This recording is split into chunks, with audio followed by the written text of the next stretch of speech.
অনেকে মনে করেছে শুধু গরিব মানুষ জাকাত খাবে। ভালো একটা কাজে আমার জাকাতের টাকাটা দেই। মোনাগ্রাম এই মসজিদের একটা কাজ চলতেছে, কাজটা কি ভালো কাজ না খারাপ কাজ?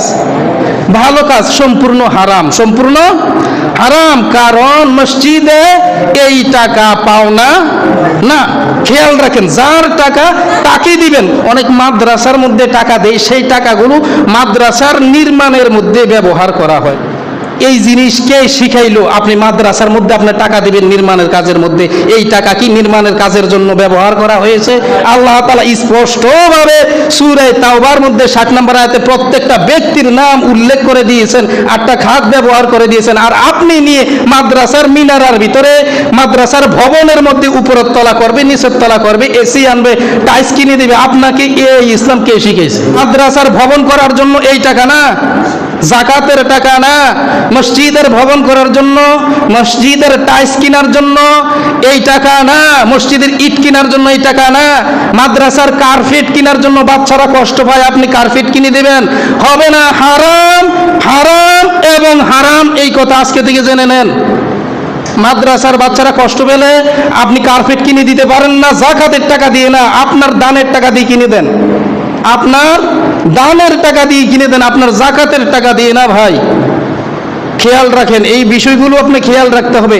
এই 8টা খাত আপনাকে আমি সংক্ষিপ্ত আকারে বলছি, এই বিষয় থেকে সামান্য একটু আমি দৃষ্টিপাত করছি। খুব খেয়াল করেন, সময়ের স্বল্পতা, তারপরও বিষয়গুলো খুব ইম্পর্টেন্ট, একটু খেয়াল রাখেন। এই যে এখান থেকে দৃষ্টিপাত করছি, 1 নাম্বার হলো ফকির, 2 নাম্বার হলো মিসকিন। মিসকিন হচ্ছে যার ঘরও নাই, বাড়িও নাই, টাকা পয়সাও নাই। খেয়াল করেন, ঘরও নাই, বাড়িও নাই, টাকা পয়সাও নাই, তার নাম কি? মিসকিন। ফকির, ফকির হচ্ছে সেই ব্যক্তি যার ঘর বাড়ি আছে, টাকা পয়সা নাই। খেয়াল রাখেন বিষয়টুকু। তারপর 3 নাম্বার, 4 নাম্বার বাদ দেন, তারপর 5 নাম্বার, তাও কৃতদাস বাদ দেন। 6 নম্বরে আসেন। 6 নম্বর হচ্ছে ঋণগ্রস্ত ব্যক্তিদেরকে দেওয়ার কথা বলা হয়েছে। আমি ইম্পর্টেন্ট বিষয়গুলো আপনাদেরকে আমি বলছি, খুব সময়ের স্বল্পতা। ভাত খাইবেন না তো আজকে গিয়া? একটু সময় নেন, সামান্য একটু সময় নেন, প্রয়োজন, খুব প্রয়োজন ভাই। আগামী বছর থাকি না থাকি ভ্যালিডেশন আছে। আপনাদেরকে বলে যাই, সব হুজুররা সব কথা বলে না, আপনাদেরকে বলে যাই। 6 নম্বর কথাটা খেয়াল রাখেন। কাকে দেওয়ার কথা বলছেন? ঋণগ্রস্ত। কথা বলেন, কি ঋণগ্রস্ত? ঋণগ্রস্ত কি আল্লাহ বলছে গরিবদেরকে দাও বলছে? কথা বুঝেন, গরিবদেরকে বলে নাই। ঋণগ্রস্ত জমিদারও হইতে পারে, মধ্যবিত্ত হইতে পারে, গরিবও হইতে পারে। ঋণ হবে 2 প্রকার। ঋণ হবে কত প্রকার? 2 প্রকার। একটা হচ্ছে আপনি স্বাবলম্বী হওয়ার জন্য, বিজনেস করার জন্য, ফার্ম করার জন্য, বিভিন্ন কিছু করার জন্য, ব্যবসার প্রতিষ্ঠানের মধ্যে আপনি এই টাকা ইনভেস্ট করার জন্য আপনি ব্যাংক থেকে এনেছেন টাকা, সেটা কি?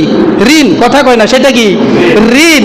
আর আপনি মৌলিক চাহিদা, কথা বুঝেন, মৌলিক চাহিদা পূরণ করার জন্য আপনার স্ত্রীর, আপনার ছেলের, মেয়ের খাবার দাবার, মৌলিক চাহিদা পূরণ করার জন্য আপনি ঋণ করেছেন, এইটাও কি? ঋণ। 2 ঋণ কি 1 ঋণ? কথা কয় না, 2 ঋণ 1 ঋণ? 1 ঋণ না। একটা হচ্ছে স্বাবলম্বী হওয়ার জন্য ইনভেস্ট করেছেন আপনি, সেইটা ঋণ ধরা হয় না। ভাইরা আমার, আপনি ব্রিকফিল্ডের কাছে যান, অট্টালিকা যারা করেছে, বিভিন্ন ফ্যাক্টরি যারা করেছে, কোটি কোটি টাকার ঋণ, ঠিক না? ঠিক না? ঠিক। কিন্তু তাদেরটা ঋণ বলা যাবে না। যারা মৌলিক চাহিদা পূরণের জন্য, আমার মতন সলিমুদ্দিন কলিমুদ্দিন বহুত আছে, আপনার এই বাড়ি সেই বাড়ি, আপনি খোঁজ করলে দেখবেন, এইগুলো হচ্ছে মৌলিক চাহিদা পূরণ করার জন্য যারা ঋণগ্রস্ত হয়েছে, সেই সমস্ত ব্যক্তিদের ঋণ পরিশোধ করার জন্য আপনার এই টাকা দেওয়া 1 নম্বরে প্রয়োজন এবং তারই 1 নম্বরে পাওনা। সুবহানাল্লাহ কোন? কিন্তু অথচ আমরা এই টাকাগুলো কাকে দিচ্ছি? টাকাগুলো কাকে দিচ্ছি ভাই? আপনি একটু সময় নেন, ভাত যেহেতু খাবেন না, একটু সময় নেন। ইম্পর্টেন্ট জিনিস 2-4টা কথা খুব আমি শর্টকাট বলছি, তাড়াতাড়ি খুব জলদি করে বলছি। এই ঋণগ্রস্তগুলো আপনি চিনবেন। সে কত টাকার মালিক ছিল সেইটা দেখার বিষয় না, সে যদি ঋণগ্রস্ত হয় সেইটা হচ্ছে মেন বিষয়। মৌলিক চাহিদা পূরণ করতে খুব হিমশিম খাচ্ছে। বহুত লোক আছে আমাদের আশেপাশে, খুব সুন্দর করে চলছে, কিন্তু অবশ্য সে মুখ বুঝে সহ্য করছে, শর্মে লজ্জায় আপনার কাছে হাত পাচ্ছে না, আপনার কাছে হাত পাচ্ছে না। কিন্তু আপনি তাকে দিচ্ছেন না, যে ওই যে মিসকিন ফকির কিছু হাঁটা চলা করছে, আপনার কাছে আসছে, সিরা কাপড় ভালো কাপড় কি সিরে আপনার কাছে আসছে, হাত পাচ্ছে, আপনি তাকে দিচ্ছেন। কিন্তু অথচ আপনার পাশেই এই লোকগুলো সুন্দর কাপড় পরেই নামাজ পড়ছে, দামি কাপড় পরেই নামাজ পড়তেছে, কিন্তু তার সংসার চালাইতে বড় কষ্ট হয়, আপনি কিন্তু তাকে টাকা দিচ্ছেন না। এক নম্বরে যদি আপনার টাকায় যাকাতের টাকা দিতে হয়, তাহলে এই ব্যক্তিকে টাকা দিতে হয়। আপনার এই বিষয়টুকু মাথায় রাখতে হবে, এক নম্বরে তাকে দিতে হয়। আমি আপনাকে বুখারী এবং মুসলিমের একটা হাদিস বলে শেষ করব, তারপর আসেন আল্লাহর রাস্তায় যে আছে, আল্লাহর রাস্তা যিনি আছে। অনেক সময় দেখা যায়, অনেক সময় এই কথাটা বলতেই হয়, অনেক সময় বলে যে হুজুর অমুক হুজুরে সমুক হুজুরে জাকাতের টাকা খায়। ভাই, আপনি যদি আল্লাহর রাস্তায় বলতে কি বোঝেন? আল্লাহর রাস্তায় যদি পৃথিবীতে আছে, তাহলে এখানে যে বসে আছেন আপনারা আল্লাহর রাস্তায় আছেন, এইটা বলা হবে? যারা আলেমরা আছে তারা একটু বলেন, সমস্যা নাই তো?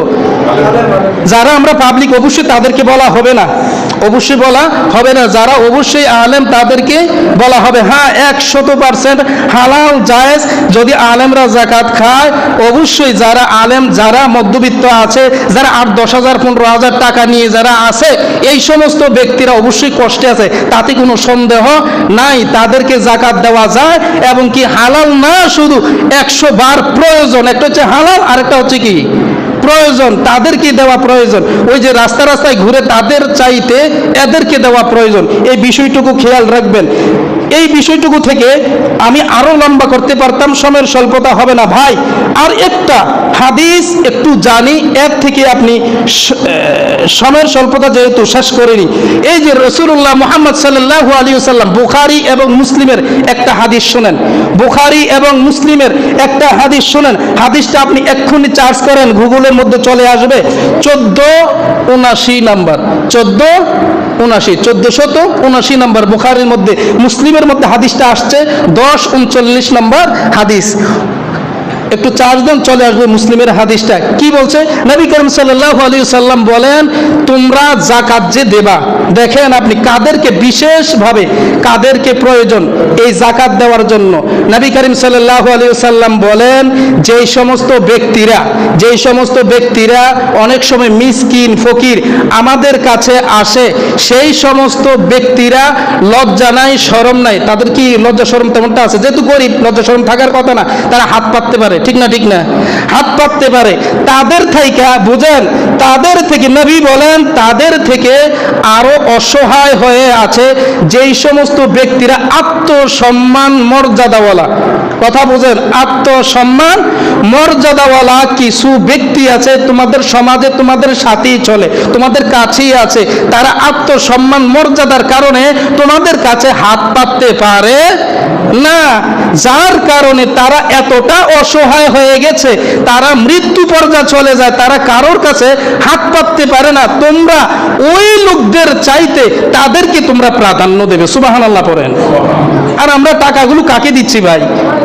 যে চাইতে জানছে তাকে আমরা টাকা দিচ্ছি। আপনাকে বলতে হয়, গ্রামের নামটা শুদ্ধ বলে দিই, কি বলতাম, ভিডিও হচ্ছে তো বলতে পারছি। সে রিক্সা দিয়ে টাকা উঠায়, সে 3 তলার কাজ শেষ, 4 তলার কাজ ধরছে। কথা বুঝতে পারছেন? বউ আছে কয়টা?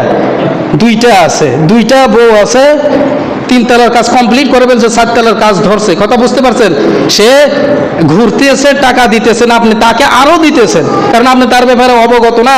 নবী করিম সাল্লাল্লাহু আলাইহি ওয়াসাল্লাম এই বিষয়গুলো জানেন, যে তাদের টাকার কোনো অভাব নাই।